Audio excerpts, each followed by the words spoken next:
Hi అందరికీ. ఈరోజు video ఏంటంటే మా ఇంట్లో వినాయకుడిని అయితే పెడుతున్నాం. ఎందుకంటే ఇలా 2 ఇయర్స్ బ్యాక్ నా తమ్మునికి అయితే యాక్సిడెంట్ అయింది. వాడు మంచిగా అయితే ఇంట్లో వినాయకుని పెట్టుకుంటా నేను మొక్కుకున్నా అండి. అందుకే మేమైతే ఇంట్లో వినాయకుని పెడుతున్నాం. ఫైనల్గా అయితే ఇంట్లోకి వినాయకుడు వచ్చేసిండు. నానైతే కూర్చోబెడుతున్నాడు. మా చెల్లె దీపం అయితే పెడుతుంది. తమ్ముడైతే అన్నీ రెడీ చేసుకుంటుండు. చూడండి, కంకణం కూడా కడుతున్నాడు.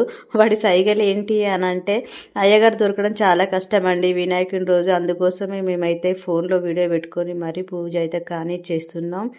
వాడైతే పూజకు కావాల్సిన సామాన్లన్నీ తెచ్చుకొని అయితే రెడీ చేసుకుంటున్నాడు. వాడైతే మంచిగా మొక్కుకుంటాడు. ఏ మొక్కుకుంటుండో వానికే తెలుసు.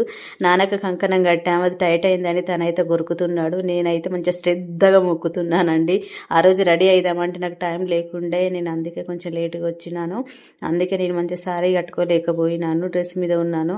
నా తమ్ముడు అయితే పూజ అయితే చేస్తూనే ఉన్నాడు. దీపం ఎక్కడ ఆరిపోతుందని నా చెల్లి అయితే ఆయిల్ పోస్తూనే ఉన్నది. చూడండి, వానికైతే చేదుడు వాదడుగా పక్కకుండి సహాయం చేస్తూనే ఉన్నది. నాకైతే ఆ రోజు వినాయకుడిని చూస్తే చాలా హ్యాపీ అనిపించిందండి. అదొక పాజిటివ్ వైబ్. ఇంట్లో వినాయకుడిని పెడితే ఫైనల్గా నా తమ్ముడు అయితే ఏదో మంచిగా లేచి మొక్కుకొని అక్షంతలు అయితే వేస్తున్నాడు. వాడే పూజారిలాగా పూజ చేస్తున్నాడు కాబట్టి వాడు వేసిన తర్వాతనే మేమందరం అక్షింతలు వేయాలి. నాన్న గిట్లా అక్కడైతే పువ్వు గిట్లా పెడుతున్నారు. చూడండి, మా చెల్లె ఎంత చెమటలు గారుతున్నాయో గాలి అడక ఇంట్లో. ఫ్యాన్ వేస్తే దీపం మారుతుందని బాధ. అందరం లేచి అయితే అక్షింతలు పట్టుకొని దేవుని మీదనైతే అక్షింతలు వేస్తున్నారు. మా అత్త, మా అమ్మ, మా పక్కింటి బాబాయ్ కూడా వచ్చిండు. వీడియో అయితే ఫైనల్గా అయిపోయింది.